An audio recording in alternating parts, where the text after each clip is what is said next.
Eh bah bonne année, c'est déjà un bon début. Ah oui. Ah non, lui il est périmé. Ah, j'ai oublié de signer un contrat.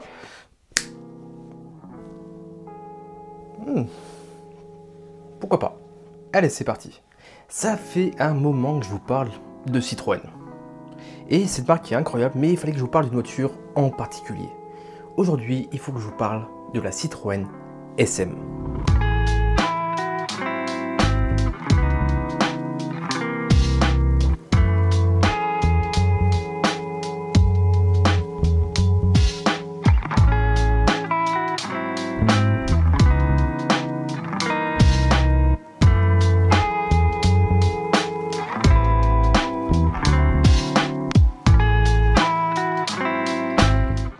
Bon, je vous résume rapidement l'histoire de Citroën.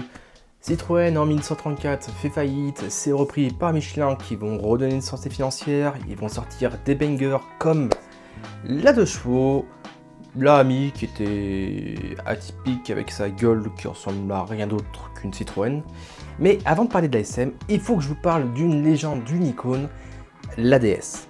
Pour rappel, quand la DS elle sort, c'est une révolution technologique avec sa suspension hydropneumatique qui offre un confort unique en son genre.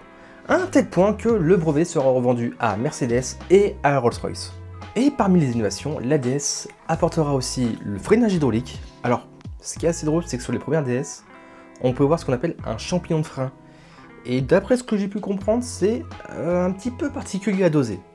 On retrouve aussi la direction assistée, ce qui n'est pas une première au monde, mais en Europe c'est nouveau. On verra également les phares directionnels, les premières boîtes semi-automatiques, mais surtout la DS, c'est un design, une ligne aérodynamique et futuriste pour l'époque.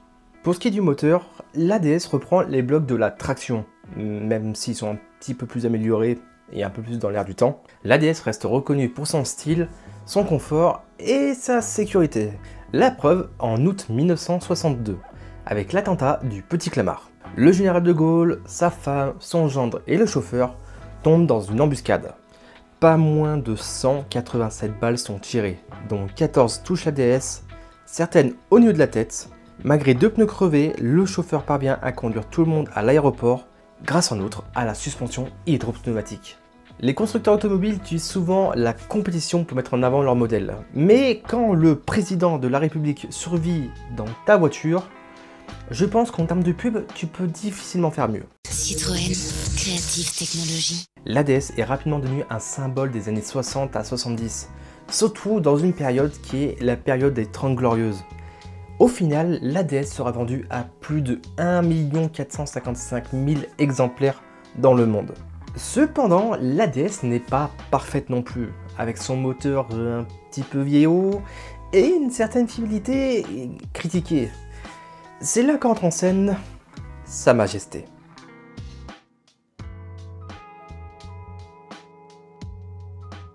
En 1961, Citroën travaille sur le projet S, une version sportive de la DS. Mais plus le temps passe et plus finalement on n'est plus sur une version sportive de la DS, mais carrément sur une nouvelle voiture. Jacques Ney, ingénieur en charge du projet, envisage d'abord une participation aux 24 heures du Mans. Cependant, le directeur général Pierre Bercot redéfinit les priorités. Il veut une voiture de prestige positionnée au-dessus de la DS, qui est toujours en production. La Citroën SM surnommée Sa Majesté, en hommage à son élégance, son confort et sa technologie de pointe pour l'époque. Et qui dit prestige, dit gros moteur. Depuis des années, Citroën rêve d'intégrer un V8 sur leur capot. Ils avaient essayé avec la Traction 22, qui ne sera jamais commercialisé, mais surtout le problème c'est que savoir faire un moteur performant, ça ne s'invente pas. Et si tu sais pas faire, et bah tu vas avoir des gens qui savent faire. C'est pour ça que Citroën va se rapprocher de Maserati. Ce qui peut expliquer pourquoi que sous la SM, sous les couvre-classes, il y a marqué Maserati. D'ailleurs, le nom SM peut être aussi le diminutif de Sport Maserati, en référence au partenariat avec Maserati qui a fourni le moteur. Ou alors de série Maserati, pour souligner l'intégration de la technologie Maserati dans un modèle de la gamme Citroën. A savoir que Maserati, tout comme Ferrari, ont fait des voitures grand public pour soutenir leur activité sportive. Par exemple, si on connaît aujourd'hui les voitures Ferrari, c'est parce que il fallait vendre des Ferrari pour soutenir la Scuderia Ferrari qui elle s'occupait de gagner en course. Et bah Maserati c'est plus ou moins pareil. Et la compétition ça peut rapporter gros, enfin, à condition de gagner. Sauf qu'en 1958, Maserati brille par son absence sur les podiums. Cette année-là, elle est placée sous tutelle judiciaire et doit abandonner les courses, même si quelques modèles comme l'Indy ou la Ghibli trouvent un public, l'entreprise reste embourbée dans des difficultés financières. En 1968, Citroën se rapproche de Maserati pour se fournir en moteur. A la base, ils avaient prévu de acheter quelques actions pour soutenir la marque, et finalement, ils se sont retrouvés actionnaires majoritaires. Pour faire simple, Citroën a racheté Maserati. Et dans leur carton, Maserati, ils ont un V8 qui est équipé la Ghibli et l'Indy, sauf que ce V8 est jugé trop gros pour la SM. À la boulette. Et puis il y avait une fameuse taxe en France où tous les moteurs de plus de 2,8 litres de cylindrée se faisaient taxer à mort et du coup tu te faisais saigner par le fisc. Surprise, motherfucker! Citroën a mis une pression énorme sur le bureau d'études de Maserati pour qu'ils leur pondent un V6 en moins de 6 mois. Et pari tenu, ils vont réussir. Le premier proto, c'était un bloc V8 auquel ils ont coupé 2 cylindres. Pour en faire un V6 avec un vilebrequin taillé dans la masse, ils l'ont testé au banc avec plusieurs configurations d'arbre à cam et la meilleure version sortait 200 chevaux. Autant dire que ça a explosé les 150 chevaux demandés par Citroën au départ. Maintenant que le moteur n'était plus un problème, il ne reste plus qu'à intégrer le savoir-faire Citroën. Suspension hydro-automatique pour un confort royal, phare directionnel avec 6 projecteurs sous une bulle en plexiglas, frein à disque sur les 4 roues. Côté habitacle, le confort est bien au rendez-vous avec 2 vrais fauteuils à l'avant et une banquette arrière en cuir, en velours ou même en peau de bison. Le tableau de bord est plutôt sympa avec des compteurs ronds qui s'intègrent bien à la console centrale. D'ailleurs, petit détail qu'on ne voit plus aujourd'hui, l'autoradio était intégré directement dans la console centrale. Alors, petite digression, dans The Grand Tour, Clarkson faisait remarquer un problème avec ces autoradios placées là. En gros, ça finissait souvent en ramasse-miettes. Is that how it's supposed to be, or has un morceau de pain au chocolat tombed into my stereo again? Citroën pousse aussi l'innovation avec la direction d'e-Ravi. En ville ou pour manœuvrer, c'est super assisté. Tu tournes le volant sans effort et à haute vitesse, l'assistance se réduit, rendant la voiture super stable. Et même à l'arrêt, le volant revient toujours au centre. Cerise sur le gâteau, la SM est la première voiture en Europe avec un volant réglable en hauteur, mais aussi en profondeur. Côté look, la SM c'est du jamais vu. Dessiné par Robert Opron, ces lignes sont modernes et super aérodynamiques. Enfin bon, moderne pour les années 70 hein. Elle est dotée de jupes d'aile arrière qui cachent une partie des roues, ce qui revendique bien le style Citroën. Elle est aussi la première à avoir un pare-brise collé, ce qui renforce la rigidité de la caisse et en option, Michelin propose même des jantes en composite. Bref, l'ASM c'est une pépite taillée pour aller chatouiller BMW et Mercedes sur le marché de la GT de prestige. La Citroën SM a été produite de 1970 à 1975 et sous le capot, on va voir quelques évolutions au fil des années. Par exemple, de 1970 à 1972, ça sera le V6 2,7 litres de cylindrée avec 3 carburéteurs double corps pour une puissance totale de 170 chevaux. Ce qui est vraiment pas mal hein, pour l'époque. Hein. De 1973 à 1975, verra apparaître les premières normes de pollution. Donc du coup, l'ASM dit au revoir à ses carburateurs pour une injection électronique. L'avantage, c'est qu'avec ça, on passe du coup à 170 chevaux et on réussit à réduire accessoirement la consommation qui était gargantuesque. Et en 1975, on verra même une version avec une boîte automatique. Bon, la seule différence, c'est que c'est pas le moteur de la SM, c'est le moteur de la Maserati Merak, où cette fois, on a un V6 de 3 litres qui fait 180 chevaux. Et là, c'est le moment où j'ai les puristes qui vont me dire « Oui, mais t'as pas parlé de la version V8 Ouais, c'est vrai. Parce que c'est resté un prototype. Giulio Alfieri, j'espère que j'ai pas scanté son nom, l'ingénieur qui a bossé sur le moteur de la SM avait créé un V8 4 litres de 260 chevaux. Juste pour montrer que ça passe sous le capot, mais Citroën a dit non. Oh, ça c'est pas très gentil. Du coup, ce proto est resté l'unique et Alfieri l'a gardé pour lui. Il faut se rendre compte qu'à l'époque, l'ASM, ça représente le luxe, le confort et la puissance, le tout dans une caisse made in France. Pas mal, non? C'est français. Même des grands comme Georges Pompidou en faisaient leur voiture officielle pour leurs déplacements. Il a même offert une SM à Lénine Brejnev, le big boss de l'URSS, pendant sa visite en France. Et comme pas mal de marques européennes, Citroën va tenter de conquérir les États-Unis avec la SM.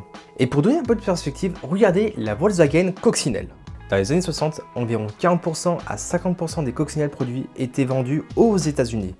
Au total, la Cox s'est écoulée à plus de 21,5 millions d'exemplaires dans le monde. Et là, c'est le moment où j'en ai qui vont me dire « Oui, mais la Coccinelle, c'est une voiture petit budget pour monsieur et madame tout le monde, donc ça compte pas pareil. » Ok, mais ça n'a pas été la seule.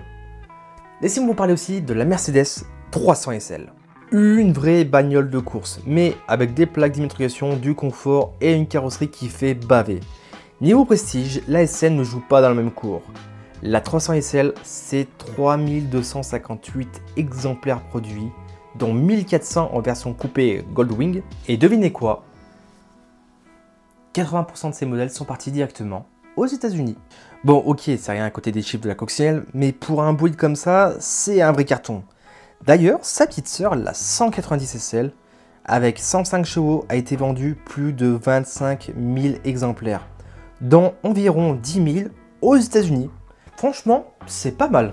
Pour une voiture premium de l'époque, c'est vraiment pas mal. Mais pour la SM, c'est une autre histoire.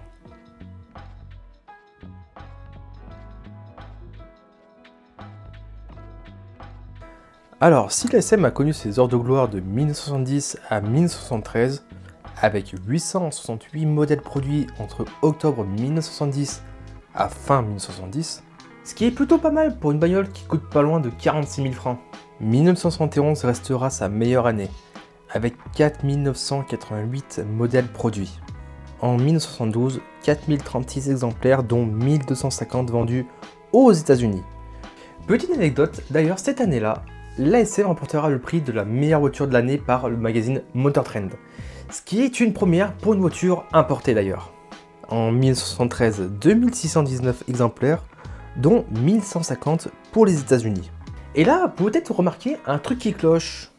C'est moi où les chiffres ils se pètent la gueule. Et oui, effectivement, les chiffres commencent à se péter la gueule. Et cela pour plusieurs raisons. Parmi les raisons, on retrouve l'ASM version US. Alors voilà l'ASM version américaine. Et là, franchement, ça pique un peu les yeux. Je dis pas que l'ASM de base était magnifique, mais là, les farons... ouais, non, perso, j'aime pas, c'est pas beau. Et pourquoi on a des phares aussi moches? Et bah, c'est à cause de la loi américaine de 1937, qui interdit les phares mobiles et carénés. Résultat, l'ASM a dû être équipé par des phares ronds pour pouvoir rouler aux États-Unis. La seconde raison de pourquoi ça a bidé, c'est aussi par rapport aux normes de sécurité.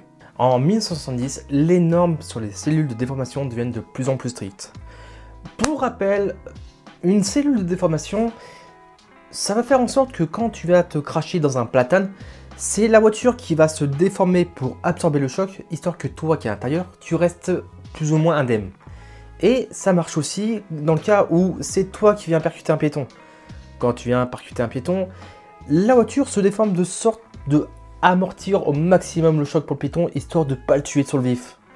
Mais le problème, c'est que si on regarde la Citroën SM avec son avant en pointe, bah comment dire que c'est pas la voiture qui va se déformer, hein. C'est les guibolles du piéton qui vont être déformés. Donc niveau sécurité, ça va pas le faire. Et c'est pas la seule raison non plus d'ailleurs. Raison numéro 3. La suspension hydropneumatique. Alors c'est incroyable de se dire qu'ils ont envoyé l'ASM conquérir les États-Unis, et ce qui fait le cœur de l'ASM, sa suspension hydropneumatique, et ben en fait c'est interdit là-bas. Ça c'est con. Et ils espéraient jouer sur une législation de voitures de petite série, et non, remonter dans le cargo, finito pipo, au revoir. Ça c'est un peu con. Mais ce qui est encore plus con, c'est que là, ça a merdé aux États-Unis, mais il n'y a pas qu'aux États-Unis que ça a merdé.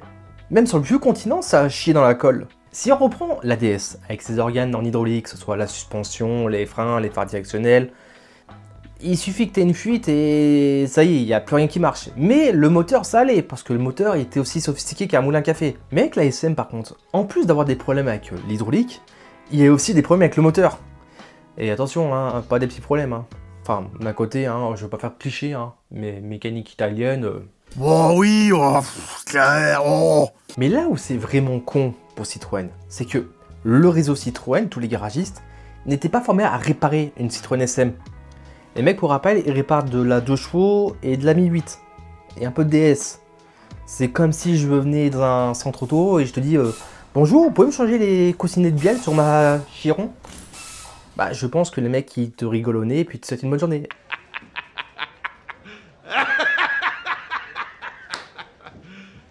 You serious? Et bah là, c'était exactement pareil, mais chez Citroën. On est arrivé à un tel point qu'ils organisaient des transports par camion pour envoyer directement ta SM à l'usine Citroën à Paris. Parce que, attention, hein, là on n'est pas sur de la petite panne. Hein. Et comme si ça suffisait pas, choc pétrolier. En octobre 1973, c'est la fin des 30 glorieuses. Plus d'essence, plus de thunes, les prix explosent et les chiffres de production d'ASM donnent carrément froid dans le dos. En 1974, ils en vendent 294, dont 21 produits par Ligier. Oui, les mêmes mecs qui font des pots de yaourt sans permis.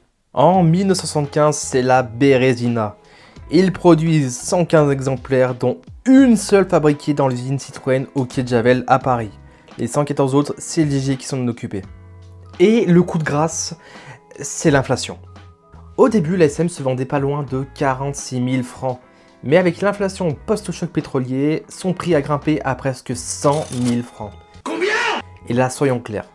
Une grosse GT sportive à 100 000 francs qui consomme 15 litres au 100, alors qu'il n'y a plus de pétrole, que la bourse se casse la gueule, que le coût de la vie a explosé, ce genre de caisse n'a plus sa place.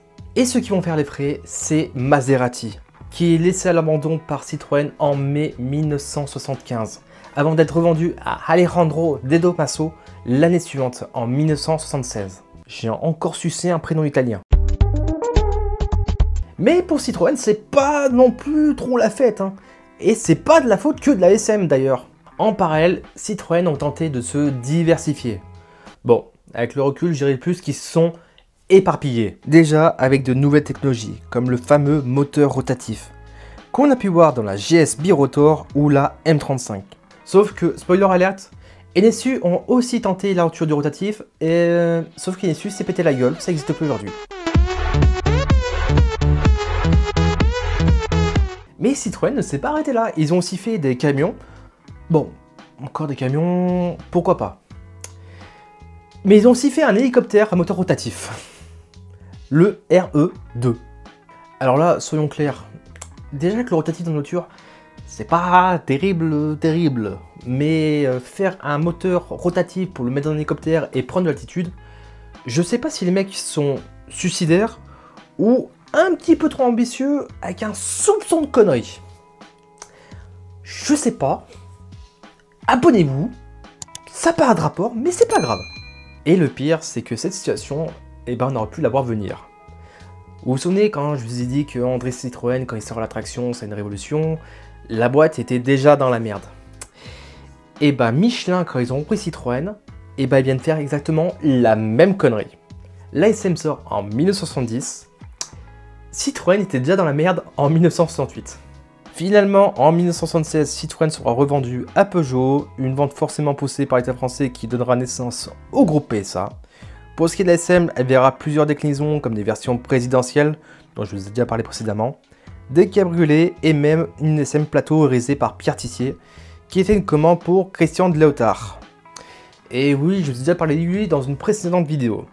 Mais encore plus rare, on trouve des SM fiabilisés, comme les SM RG de Georges Rejambeau. Ce mec-là a bossé sur la fiabilité, il a même réglé le problème de la consommation en proposant des SM Diesel RG. Bon, soyons honnêtes, hein, pour ce qui est de la noblesse italienne, le V6, on repassera. Mais il faut reconnaître qu'elles avaient le mérite de proposer des moteurs turbo diesel allant jusqu'à 165 chevaux. Il y a aussi des resto modes, comme la SM2 qui garde le même châssis, le même moteur, mais qui a été profondément amélioré.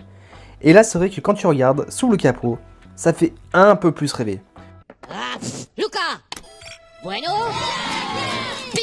Bueno. Pignou.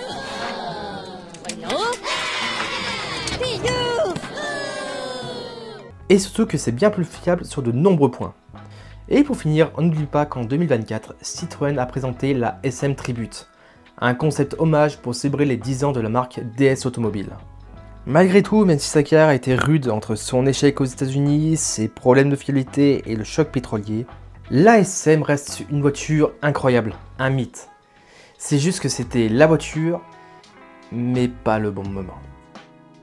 Cette vidéo touche à sa fin, j'espère qu'elle vous aura plu. Je vous invite à laisser le petit commentaire, le like et à s'abonner. Je sais que vous l'entendez à chaque fin de vidéo, mais c'est super important, surtout pour des petits créateurs comme moi.